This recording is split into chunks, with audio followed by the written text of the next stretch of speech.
Good afternoon, everybody. My name is Donna Fiesel, and I'm your host of Afternoon Drive Home on IC in Christ Radio, your source for news and entertainment. You'd also find us on television, channel 182 on Charter Communications. That's in North Alabama. And have you ever been to Alabama, Joy? No. Okay, well, we're going to have to get you some appointments out in Yeah, Alabama. love to come. You can also find us on Abundant TV, which is found on Roku, Apple TV, and Amazon Fire. So pleased to be here today. Creekside 2022. Yes. It's been a very fun week, hasn't it? Yes, it has. Oh my I've got God, Joy it's Speers exciting. with me right now. Exciting. And so I ran into Joy. I've run into you a couple of times. So we Right, finally got right. together, and I'm so anxious to talk with you today. Now, where are you from, Joy? I'm from Hot Springs, Arkansas. Oh, I love Yes, Arkansas. it's beautiful down there. Lots of mountains and trees. It's gorgeous. Yeah. How close are you to P. Allen Smith? You know who that is? Oh, you got to watch P. Allen Smith. I get a lot of gardening ideas from him. He's on APTV. And so you get to see, he has this big, huge farm, several hundred acres. And so his show is all about cooking, which is one of my passions. Yeah, and I've seen him on TV, but He's in Arkansas. yeah, he's in Arkansas, but I don't know exactly where he's at. But yeah, I've seen him on TV. Yeah.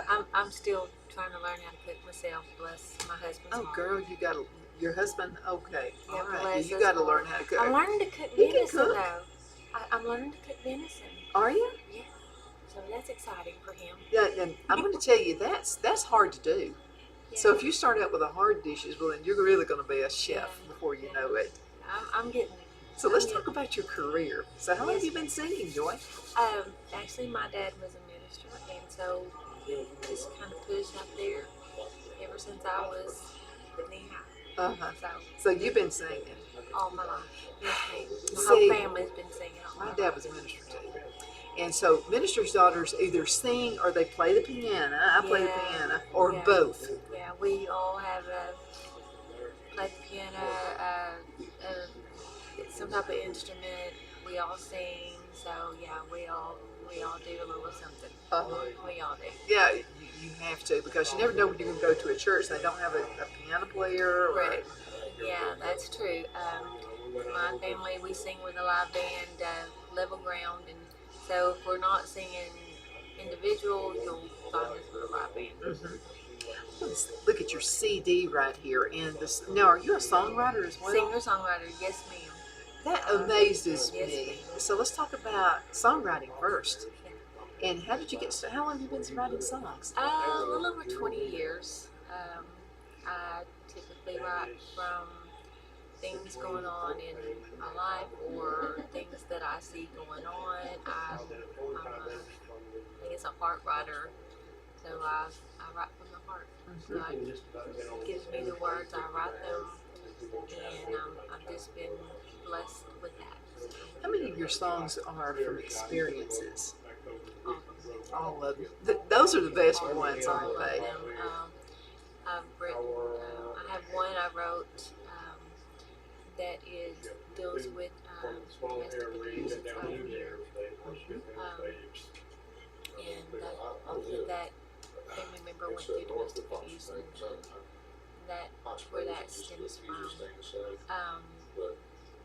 I have another one, His Grace. That Dad was preaching one time, and he was preaching on sufficient grace, and I don't know, I was just writing in church, and I wrote that one. But the last two, I wrote several, but the last two, I'm a nurse. I've been a nurse for 30 years, and I sing a lot. Been done. Just been You sing the best and worst of people, haven't you? I have, and the majority of my nursing has been with psychiatric. I've done 7 years with forensics nursing, psychiatric nursing. But the last 6 years I've done with hospice nursing. And these last two songs come from working with hospice patients. Angels at Bedside. Angels at Bedside. Those, I worked with some of the best nurses they taught me so much about compassion. I mean, a nurse has to have compassion anyway, working with patients. But a hospice nurse, they have the utmost compassion working with, the end of life care. The empathy, the compassion, the, the dedication to work with the end of life patient and the families. I have watched them cry, and it's just amazing. And to be a part of that family with these nurses was amazing. But then I also had to be the family because I lost both my patients on the inpatient unit with these nurses, and they took such good care of my parents and me. So I got to do both sides of it. Well, And Charles, so one of this our is- sponsors is Shepherd's Cove Hospice, and one of our sponsors been alive forever, like about 10 years, being a sponsor of the show. And I see it in them. At the first interview I had with them, I said, "You must have a depressing job." And everyone I have spoken to has said, "Not depressing at all. It's a beautiful thing." And they connect families. Maybe, sometimes people get into fusses and little squabbles, and sometimes last wishes is what they call it. And they'll get family members together. The tiring family, the one who is actually taking care of the patient, they help them as well. Everything you said just correlates with what they say. And that's what this song is about. It's they're angels at the bedside, and there are times when the families for some reason can't get there to sit with the patient, and hold their hand as they pass. And that's what we did as nurses, and we do as nurses. We're there. And I had some nurses go, "That's our singing nurse. That's Joy. She's our singing nurse." It's an honor for you to be able to sing. Yes, and I treasure that. I treasure that. I can see it in your eyes. I did, and I would cry, and I would sing to them, and I said, "What is their favorite song? What was their favorite hymn?" And because I'm old school, because my parents, and I would sing to them, and sometimes I sang them on out to glory, but the families, they would sometimes be at the bedside, and they would cry because that was Mama's favorite song or Daddy's favorite song, and I was just honored. That was my gift to them, as a nurse. But any hospice nurse or hospice lay person that hears a song, they will connect. And if you go to Joe Chambers' Family and Friends, I just did a video that goes with this song, and they'll relate to the song. Now, what style is your music? Do you have a style? I call it Southern Gospel. I don't really know what my style is. I just sing. Do you play musical instruments? I dabble on the piano. Now my sister's a piano. She plays the piano. Yeah, my sister. I always say Jenny's the piano player. That's Jenny. Let her have that job. I let Jenny do that. Jenny, we play. I play enough to get what I need out there to play, but I do enough to get the melody out so I can send it to my musicians to get my song ready for the recording. Dad, he would always Just to let everybody know how it should be, right? Yeah, Dad. When we was growing up, my oldest sister Darlene, she was a piano player. She got married and moved off. Then it was Jenny's turn. And then Jenny got married and moved off. And he goes, "Joy." It's like, "Dad." He goes, "Kidgy." And I was like, "Okay." You get to play his guitar. Well, that's not the right key. So you play by ear or by note? But, See, I play by ear too. I think most preachers' daughters play by ear. oh yeah. Because you never know what church you're going to be at, and I'll tell you what, other singers love singing for a pianist who plays by ear because you can make them sound really good putting it in whatever key they want. Yeah. Dad was raised in Pioneer, Tennessee, just down the road. Oh. And then he migrated to Arkansas because of the Army, and that's why we were born in Arkansas. But yeah, Dad was a guitar player. Him and Mom sang on the radio. They was Chuck and Baby G back in the day. So kind of that's how I guess we're all kind of thinker. They radio brains too. So yeah, but Dad was a guitar player. And Mom sang too. So we're just kind of thingers by nature. Yeah. That's fun. I Oh mean, yeah, your yeah. family, so you guys with your family reunions, Christmas, and all the holidays must be a lot of fun. Yeah, yeah. There was 5 of us kids, and then they all we all started getting married and having our kids. I think when Mom and Dad passed, there was 77 there was over 77 grand and great grand. Yeah.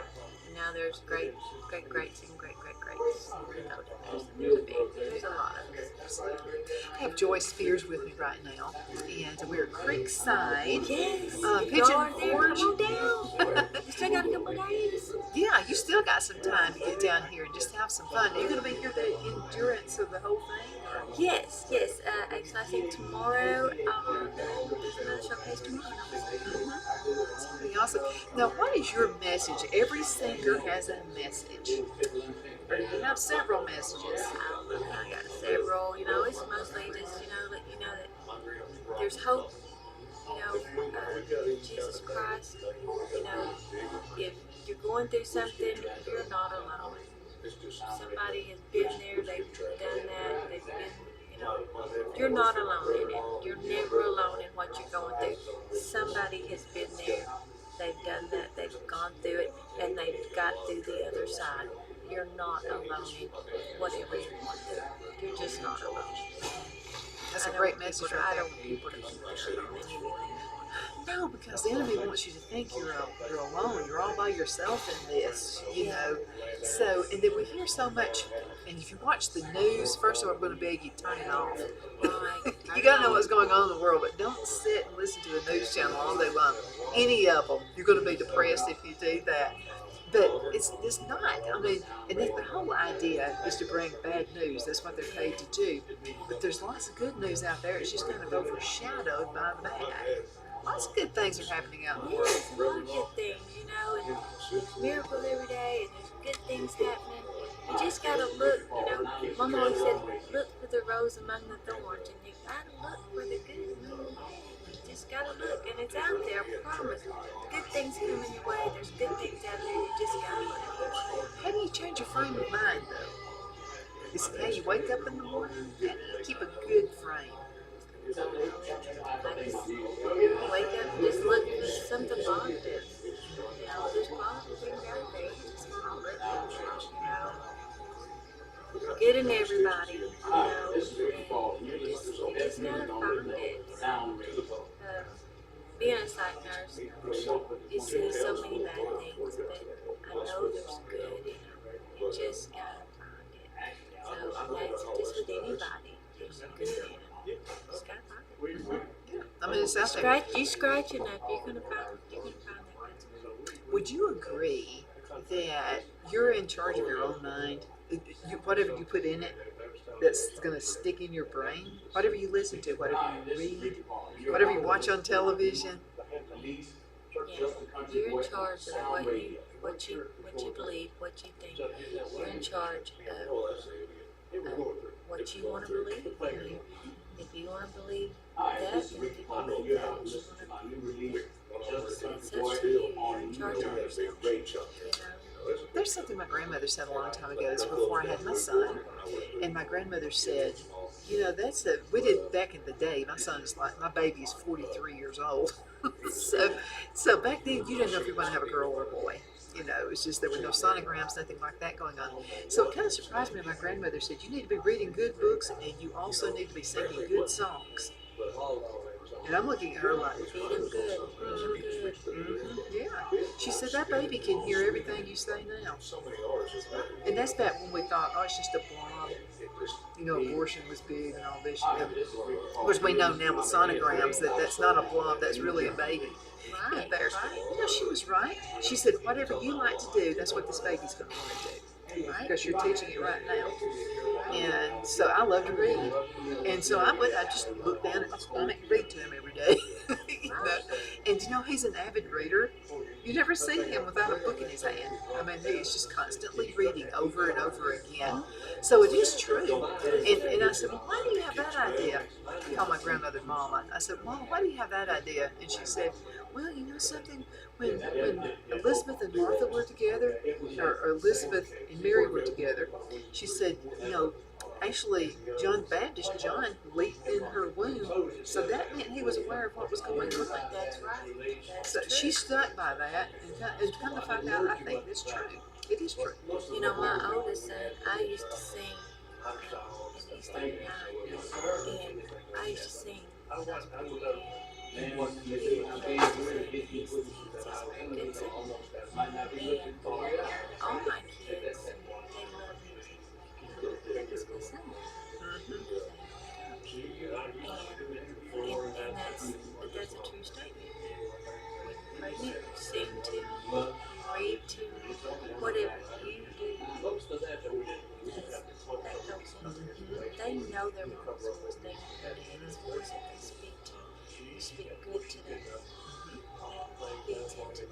I don't know what sign to say. Yeah, I don't either. I go Well, by the old ways. Yeah, but scientists actually prove. I go by the old ways. Yeah, but they're actually proving that that's true because with the sonograms, and I get so tickled. I have a lot of friends on Facebook, and so some of the mothers and the grandmothers, proud grandparents, they're putting on these little videos of their little babies before they're born, little sonograms, and I love seeing that. They'll show the babies, it's like they're sucking their thumbs. Twins are holding hands. Sibling rivalry starts And in the after they're womb. born, they're just snuggled up to each other, and holding them. So that is true. Yes, there's just a lot of things, And if you think back, the grandmas and the great-grandmas, they'll tell you the old ways, and listen to you. And if you're listening, you younger generation, listen to your grandmas and your great-grandmas. They can tell you some wise things. You listen to them, because these new people, these newfangled people, they don't know the old ways. They don't know the old ways. That's true. Phil, I need battery. Phil, I need battery. Battery. You're about to run out. We'll edit this part out. That's fine. But I mean, the new generation has no idea what's coming down the Or your pipe. phone, computer. They don't have any idea what's coming down the pipe. Me and my husband was talking about it. They have no idea what's coming down the pipe. The world keeps going the way it is. They don't have any idea. We end up with no cell phones, no computer stuff. How are they gonna do? It's the other. How are they gonna deal with stuff? It wasn't plugged in over there, but it should be How are good they now. gonna be able to feed themselves Yeah, or it's do anything? It's plugged in. They better start praying. They better start figuring it out. 'Cause And it's up to us to teach people. it is up to us, us old, I call us old people now. Us old people to kind of lead them the way and teach them. You better start praying. You better start figuring it out, because time's short. Time's short. We need to get ready. Absolutely. And, sometimes we're afraid because we've been taught this notion about, mind your own business and, and think only for yourself and that kind of. Is that a true statement? That you should only be about you? Well, I think there's a time you need to stay in your lane, but I think sometimes you need to step out your lane and you need to take care of you need to, direct them in the way they need to go. If you see them struggling, you see them, not knowing where to go, what to do, help them, direct them. Now, if they've done, they don't want to listen. They don't want your help. I mean, they've made it clear 5 ways to Sunday. They don't want your help. They don't. I don't know what you're supposed to do. But if you see them struggling, and you see they need help, they want, and they're accepting of help. Yes, help them, please help them. But there are some out there, they don't want your help. You can try to help them, but they're going to slam that door in your face about try to help them, but I always like to kind of wait until somebody opens the door for me. You know, because if it's perfect timing, I think somebody will open the door and they'll ask a question, then I jump in. yeah. But other than that, I really don't. I You know, sometimes God opens a door. You've got to step through. That's a true statement. When God opens a door, you better walk through. That's a true statement. God opens a door, you better walk through. And that's when things are absolutely going to happen. But there are times though when I'm just going to stand still and just wait. I don't know which way they're going, you know. Because I don't want to use myself. I don't want to use the mother-in-law approach. You know, it's where I know everything and I'm demanding and all this kind of stuff. But that's why I wait on the open door, and then I'll walk in a nice, gentle way. But anyway, I just think we're around to help each other, and I think Joy and I are friends enough to where if you saw me, I was about to jump off a cliff or fall off of a cliff, you would probably yell at me and say, "Donna, stop!" Yeah, I'm gonna try to grab your collar there and pull you back. So That's what friends are for. You know, say, whoa, come on back here. Let's talk a minute. But you know, I'm not gonna let you fall. But that's what you're there for. Don't let you fall. But you know, sometimes there's learning curves too. Oh yeah, There's learning curves. and experiences. I could write books on what not to do. So I mean, that would help somebody right there. As a parent, yes, we have lots of experience and learning curve. We've been there. That's true, absolutely. But the people they seem to be searching, and folks don't really know what they're searching for. I've been there too. I mean, you know, I'm searching for something. I don't know what it is, and that's another that can open up a door too for conversation. Yeah.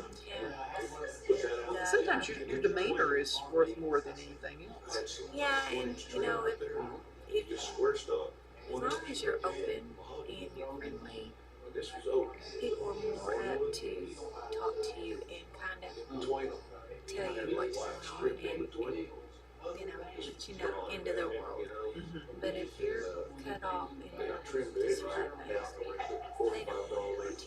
They don't want to tell you what's going on, you know, and share and you know, be open and honest or try to tread the waters with you just to see where you're at. You know, I've had a lot of patients that are like that, you know.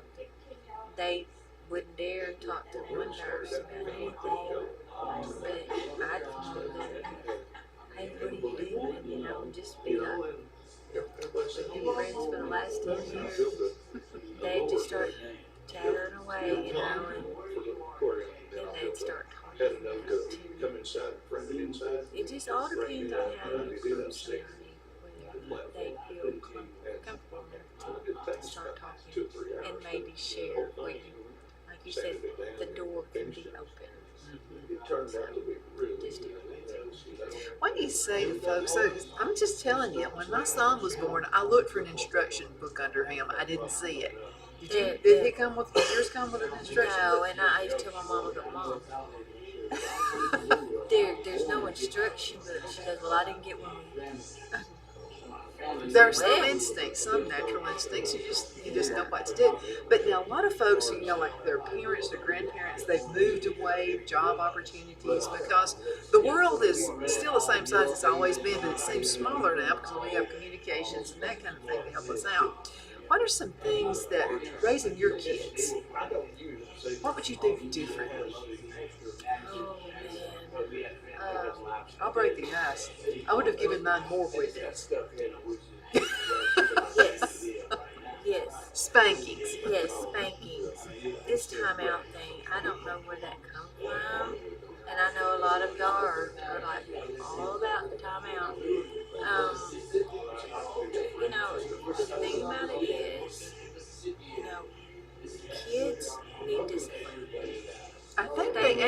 want discipline. They want They structure. want structure. They want discipline. They need it. And I'm not saying beat the child. Lord, no, don't. No, 'cause I'll come after you if you beat 'em. No. I'm not saying beat him, but but if a child, if they, you've got to teach them the word no. No. That's a good word, you know.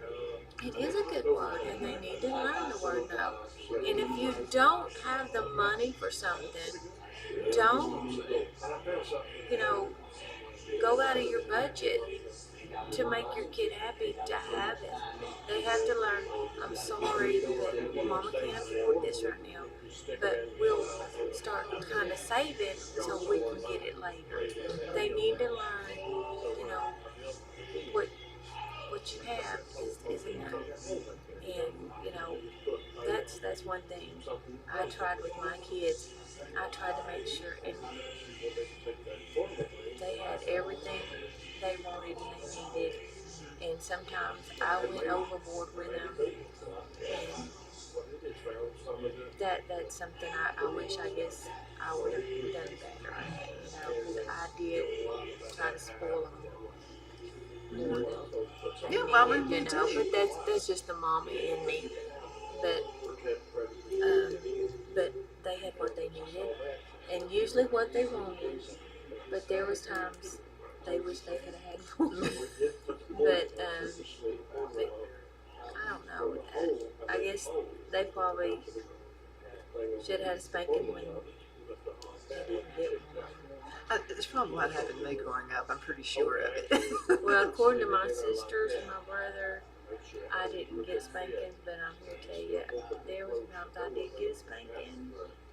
Yeah, I did. Because Mom and them was like, go this switch, this switch.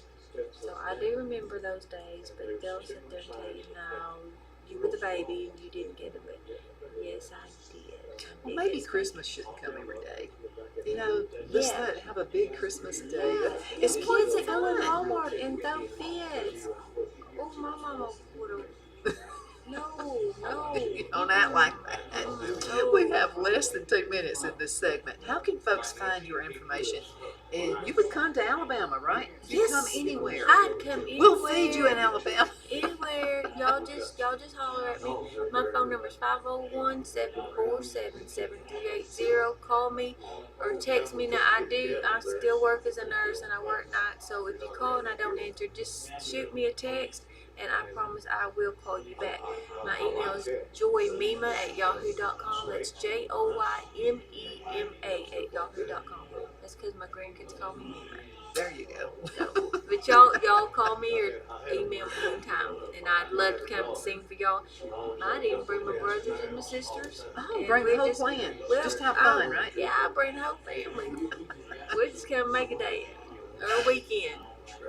Joy Speers. Joy, thank you so much for being on the show with me today. Had a lot of fun. It. Oh, I have too. Wow, that was a quick 29 minutes, right? Yeah. Ew, it flies by when you're having fun. Thanks for all the information. We need all of the child rearing rules we can come up with these days. We do. Absolutely. Yes, we do. Thank you. My name is Donna Fiesel, and I am your host of Afternoon Drive Home on IC in Christ Radio. Find it on the web at icradio.media and download the apps. If you'd like to hear some of her songs, you can do a free request. Only one per hour, though, okay? Okay. So, and we have your music. We'll be putting that into the system, so we're really excited about that as well. But you take care, and I look forward to seeing you with the next very awesome guest. Thank you, Joy.